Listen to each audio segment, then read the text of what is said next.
All right, so this video that I'm about to make is how to do a diagnostic wax up in InLab. So we're going to go ahead and start with a case that I've imported. Now when we go ahead and get a case imported into InLab, we need to make sure that we have a couple things in order to do a diagnostic wax up. First thing that we have to have is we need to have whatever our active jaw is, we need to have 2 copies of it. So for this case, we have an upper jaw and we have an upper biocopy jaw that are the exact same copied scan. If you want to import STLs into InLab, you can do that. If you scan this case in CEREC Connect or scan this case with CEREC Chairside software version 5, just copy an additional folder into your biocopy folder. And when you create that additional folder, you just drag your active jaw scan into that folder. So for this case, we're going to be waxing up tooth number 8 and tooth number 9. So we'll go ahead and get started. Because this case had been imported as a DXD, our manual registration has already occurred.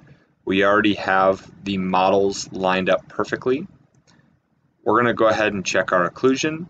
Everything imported from our chairside scan and looks really good. We'll go ahead and set our jaw line. Everything looks really good. We'll make sure we have everything set up accordingly.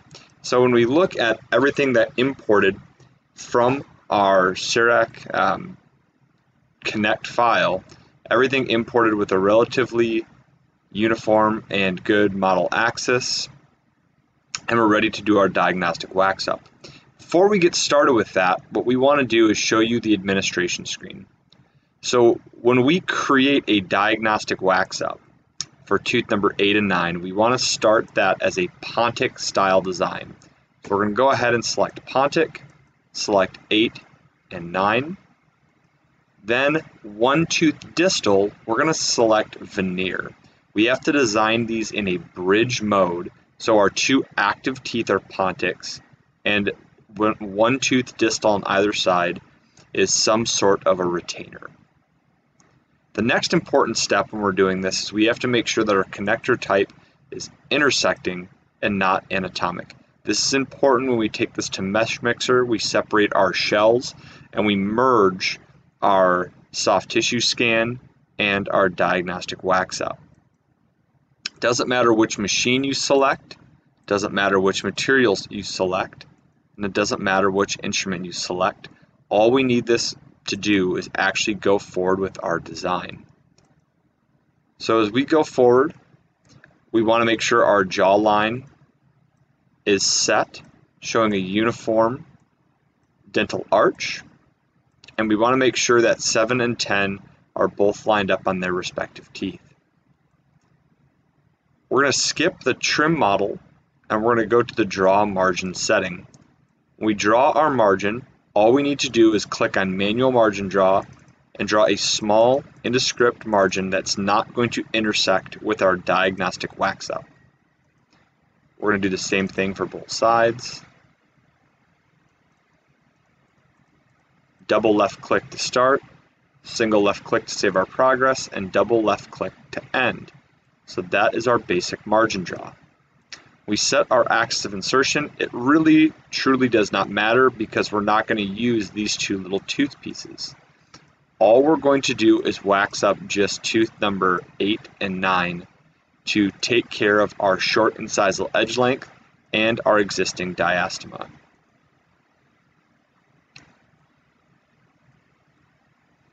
So when we do this, we have all these different tools at our disposal. Now, one important thing, since we designed this as Pontics, is understanding that Pontics have something called gingival spacing. So if we have this gingival spacing set at 0 or even negative 2 millimeters or 2,000 microns, we're still going to have an issue with our model because we still have teeth in the position of tooth number 8 and 9. So how are we going to correct this problem and create a Pontic site development where we can actually design these as Pontics? Well, we're going to go back to our edit model screen And we're actually going to go ahead and cut out tooth number 8 and tooth number 9. So what we're going to do is start by a double left click, single left click to save our progress. There's 1. And here's 2.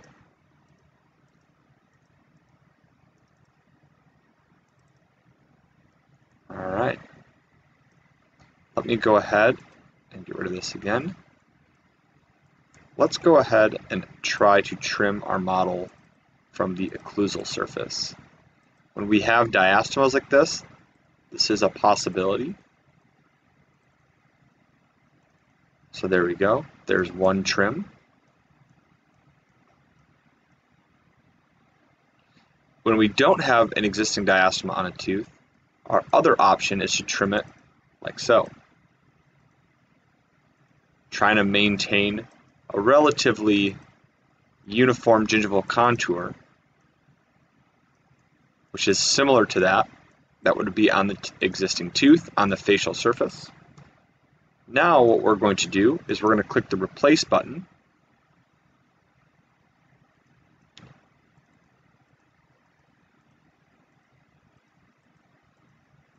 We're going to go ahead and fill in all of this space. When we design our Pontic, we need to make sure the space is completely filled in. We'll click apply.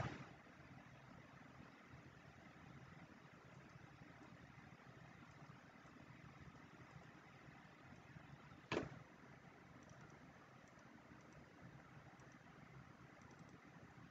we go. Let's click apply again. And there we go. Everything is nice and filled in. When it says that interpolation line failed, what that typically means is that the line has gone through your mesh framework in one area, and you just simply need to redraw the line. Once we've done that form adjustment, we're going to go use our remove tool, and we're going to make our strength on our tool 100%. And we're going to go ahead by holding the left click button.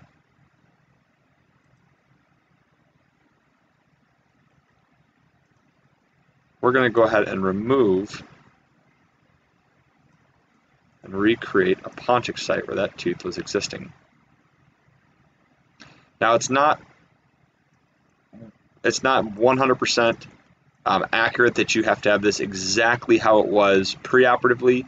You just want to get it relatively close. Now when you check our manual registration, you can see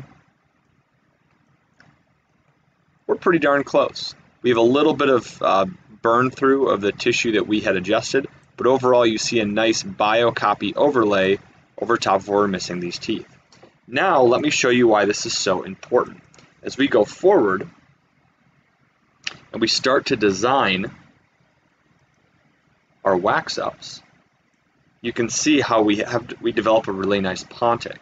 Okay, if we want to adjust our morphology, we can adjust our morphology, but let's show you the position first.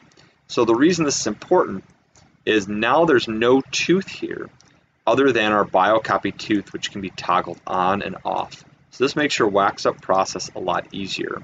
So that way we can make sure that we apply these wax ups in a relatively normal position to where the tooth that's going to be prepped is located. So if we have the biocopy turned on, move this wax up, you can see the lingual surface.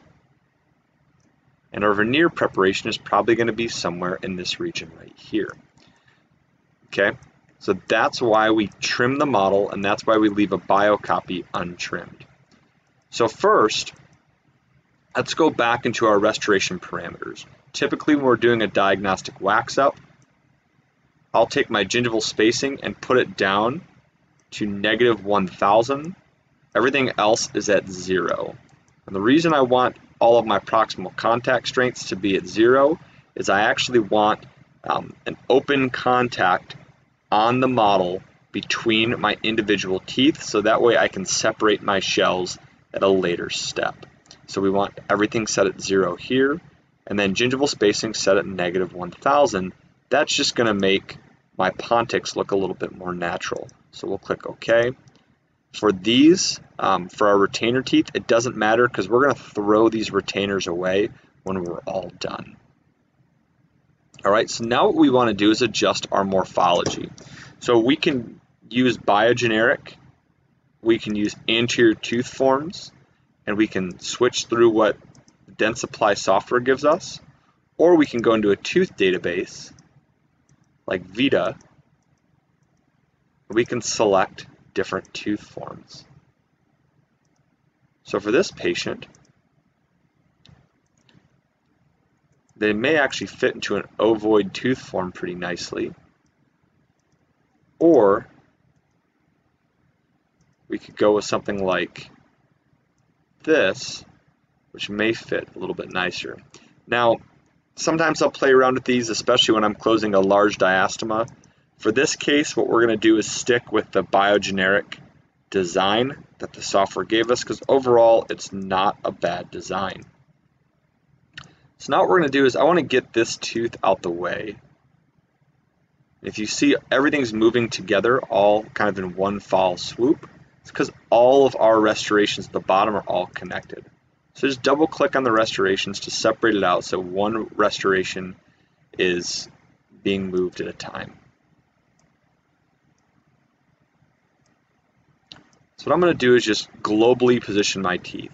Whenever we look at positioning teeth, we want to think a few different things. Global positioning first, macro positioning, which would be all of our contours and basic shape of the tooth, and then finally our micro movement, which would be things like our contacts and little tiny surface anatomical details. So what I'm doing is getting my incisal edges lined up where I would like them to be. For our lateral incisors, all I'm going to do is bring them down ever so slightly, so that way, from an aesthetics perspective, these lateral incisors aren't going to be something that are going to distract me when we're only waxing up tooth number 8 and tooth number 9. So we'll get this out the way. So now I can look at just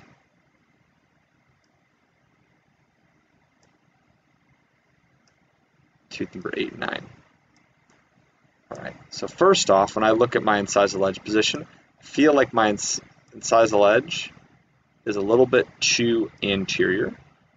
So what I'm going to do is we're going to bring in the neck of my teeth, and now we're going to scoot our incisal edge towards the lingual, just to get our global position a little bit more on. Now overall, I like the basic position here. What I want to do next is look at my lingual surfaces and see if I need to scale these in for our basic design. Now I don't get too crazy in this step right here because this is just the basic global positioning function, and we are going to go back once we get into the design phase or the edit element phase and actually make some of these bigger adjustments a little bit later on. So what I did is my global positioning by getting my incisal edges lined up and getting my teeth in the relatively correct position. Now this adapted restoration calculation, leave it unchecked, and if you don't like your proposal, go back, check this box, and recalculate your restorations. So now we're going to go forward, and we're going to let the computer start to design our new restorations. So overall, the computer did a pretty nice job. It's taking a minute just to finish this up. And there we go. So here's our basic restorations. Pretty easy diagnostic wax up. If we turn off the upper jaw, we only have the biocopy present, which you can see here, tooth number 8, tooth number 9, we have a pretty nice fit onto our biocopy model. So what we're going to do here is we're going to start just shaping this to give these teeth a little bit more bulk.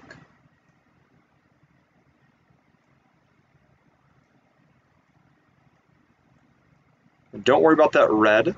That red is, in a normal crown preparation would be something that we'd be concerned about. But with this, we're going to merge this shell eventually to our model anyways, so that red is really not going to matter all that much. We want to use our existing lingual edge of the tooth because the patient has developed their occlusion on that lingual. So since we're not doing a custom incisal guide table, we're using this patient's lingual anatomy to guide our protrusive movements. Now overall, we're still in kind of the macro phases of movement. So macro meaning the large overall contours of the tooth. So our line angle development, looking at these kinds of things. So I like to use the two-directional circular tool to develop my line angles, get my wax up into a position that I deem acceptable. So I try to really develop this mesial line angle, especially when I'm closing a diastema. And let's bring this back just a little bit more. There we go. So we've got a nice development of our mesial line angle, and then our distal kind of slightly tapers off. Bring this back in, bring this back in, bring that back in. All right. So now the patient has a little bit of characterization we want to put on the teeth. So there's a couple different ways we can do this in the diagnostic phase of our wax up. One way is we can go in, we can just use the same tool, flatten out incisal edges, make the tool a bit smaller, create a little characterization.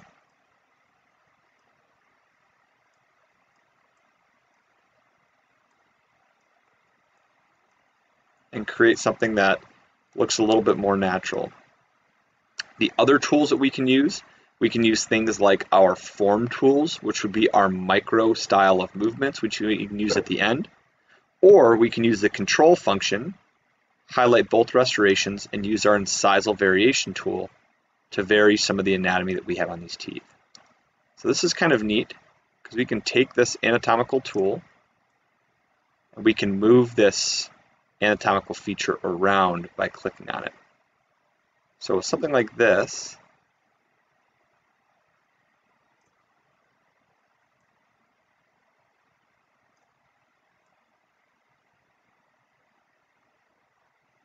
apply just a little bit more mesial contour to that tooth. We can dial down our strength a little bit.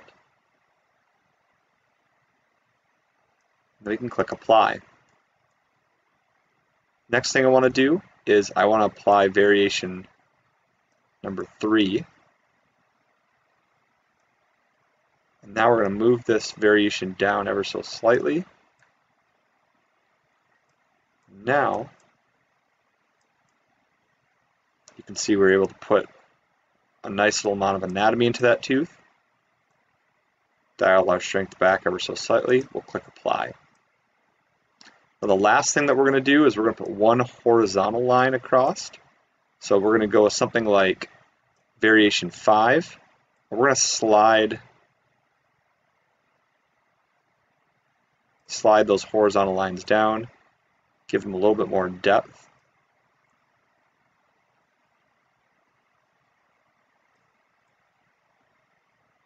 We'll do something like this.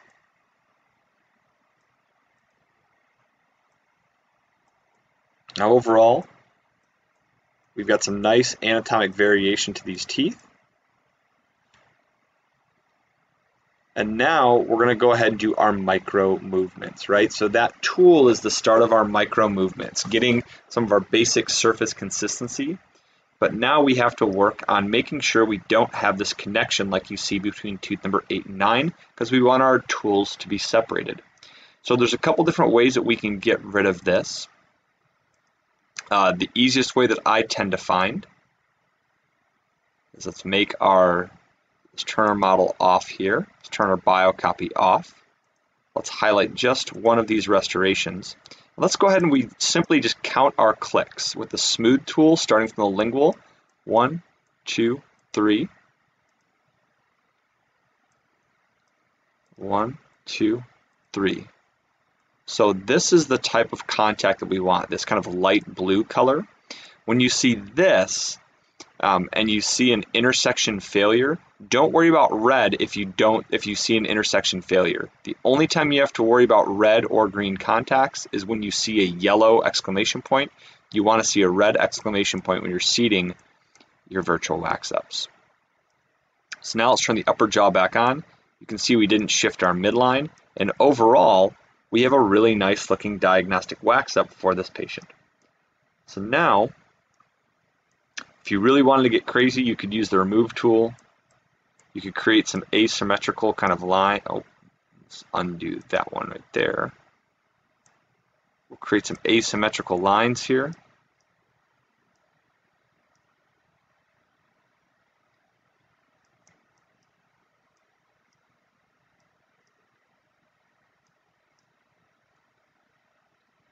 Create some asymmetries. Hit the smooth button. Maybe smooth some of it out just a little bit.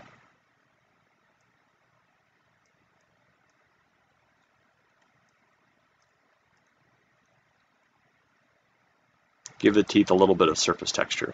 Now you don't have to do that. I'm just looking at the teeth around it, and you do have a little bit more anatomic variation, so we're just trying to mimic that as much as we can. So overall, I would be happy with these diagnostic wax ups for tooth number 8 and 9. So now let's take this on to our final phase. So when we click final, you're going to see that there's a union of bridge 7 to 10 failed. That's good. Ignore that error because we don't want the union to succeed. We want this bridge to be separate. Okay, so now we're going to go to the export screen, and it's going to tell me that the instruments are too small. Again, don't worry about it. So now we want these pontics to be merged with our biocopy scan. So we're going to go back to administration. We're going to go ahead and seat all layers by clicking on this button. And we are going to say we do not want our instrument geometry to be considered.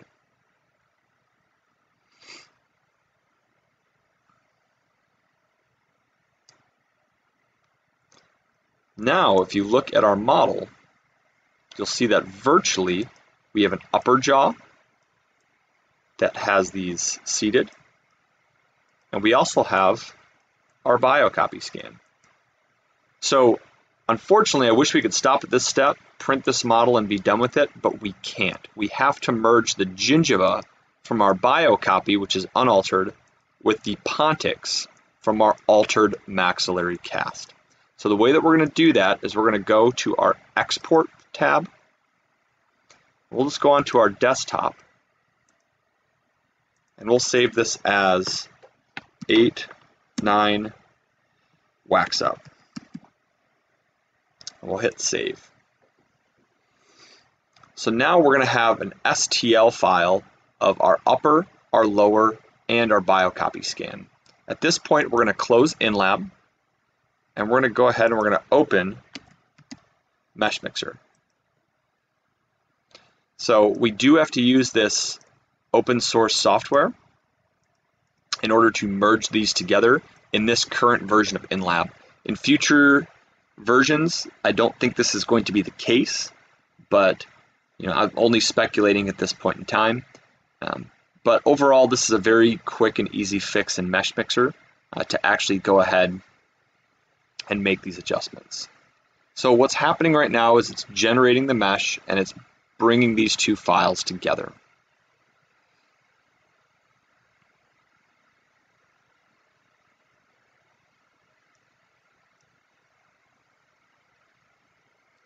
So now let me bring this up full screen. And what you see here is we have our upper jaw and our pre-op.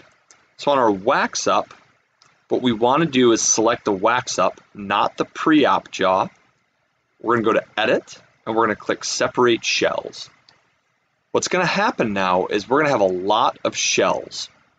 Okay, so to make sure we don't delete anything that we don't want, what we're going to do is we're going to turn off our pre-op upper by going to our object browser and clicking on the little eyeball. So now we want to click on this gingiva and delete it. We want to click on anything that's not these two pontic teeth and just get rid of it. So we don't want to get rid of shell 2 or shell 3. Anything else, we're going to get rid of.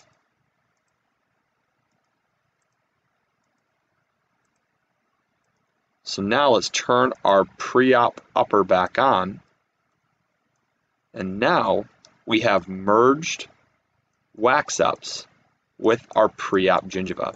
So overall, this is pretty straightforward and pretty easy at this point. What you're going to do is you're going to hold the control button, click pre-op upper, shell 2, shell 3, and you're going to combine them all into one single file. Once we combine them all into one single file, what you're going to do is click Make Solid. That's under the Edit tab. When you first make it solid, don't freak out. It's going to look a little bit weird. That's something that we can fix relatively easily.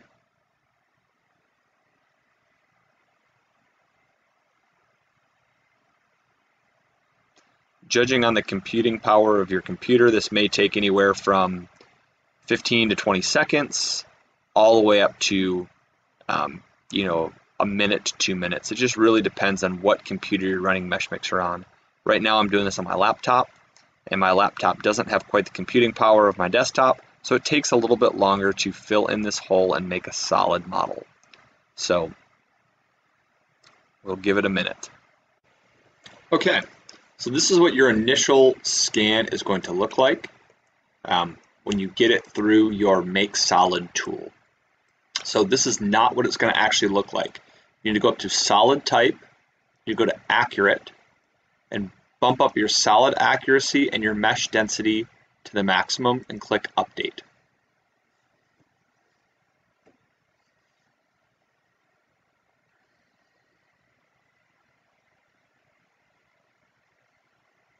What I'm going to say is I don't really want to take this any further because I made this off of a die as a demonstration.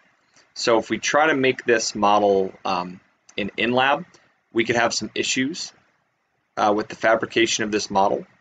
So what we're going to do is we're going to print the model just like this. Just for all intents and purposes, I want to make this just a little bit easier. So what we're going to do is we're going to take this model, we're going to hit File, we're going to export this, and we're going to export this as Wax Up Model Close.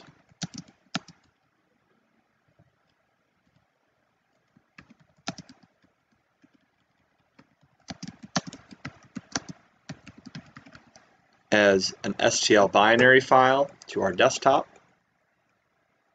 It's going to take a second for the computer to recognize that. We're not going to save our changes to our model. We're going to take this into the Preform software, and we will go ahead and drag our Wax Up Model Closed into Preform. What we'll do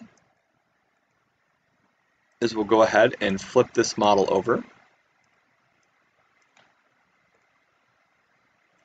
Click Done. Ever so slightly, we'll rotate our model like so.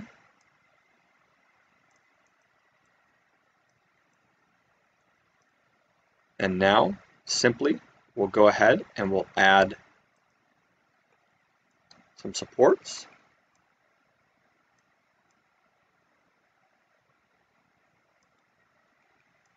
And now, you can see we have a diagnostic wax up that's print ready